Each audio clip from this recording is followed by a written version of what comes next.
Përshëndetje të nderuar miqtë e mi, ja ku po ritakohemi sërish me mua Tirona Lilin në kanalin Monitor TV për të nisur këtë maraton të ditës së sotme për të komentuar ngjarjet më të fundit që në fakt kanë ngritur edhe shumë zëra jashtë shtëpisë së Big Brotherit. Do të ndalojmë tek një moment shumë i përfolur, tepër i sinkronizuar nga personazhet komentuesi të jashtëm të shtëpisë së Big Brotherit. Do ndalojmë tek dy banor, tek Edi dhe tek Dolce.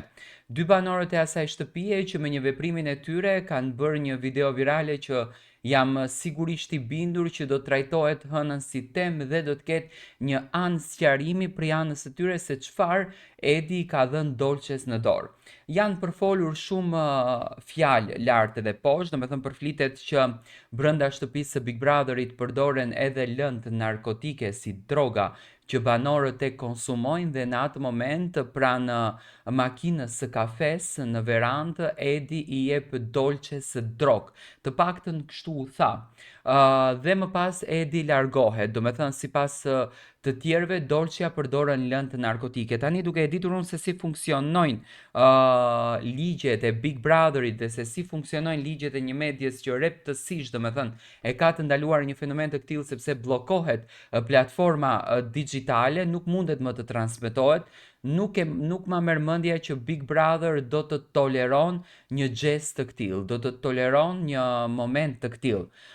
Tani, Edi nuk e pam sigurisht ai dha diçka në dorë Dolces, ai do me thënë i kaloi pranë trupit, unë e kam parë videon me shumë detaje, i kaloi pranë trupit dhe e preku në dorë Dolcen, por që i dha një diçka nuk është se në duart e Dolces kishte diçka që mund të asoconte tek droga. Dolcia vërtet i pa kamerat edhe u ul poshtë tek tavolina, tek dera dhe bëri një veprim. Por se çfarë veprimi është nuk mund të asocojmë në asnjë gjë.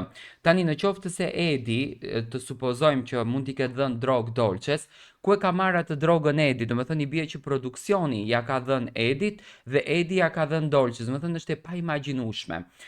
Valigjet e tyre kanë qenë jashtë shtëpisë së Big Brotherit për të hyrë aty brenda dhe nuk ma merr mendja që një produksion do të toleronte një gjë të tillë. Tani, një personazh që merret me drogë dhe është i droguar, ka ca lëvizje që publiku do arrihet t'i kupton, apo ne do arrijmë t'i kuptojmë lëvizjet e tyre në qoftë se Edi dhe Dolce merren me drogë. Unë mendoj që është e keq kuptuar krejtësisht situata dhe besoj që në mënyrë të me slow motion do të na e sjellin të hënën si video për ta kuptuar se çfarë është.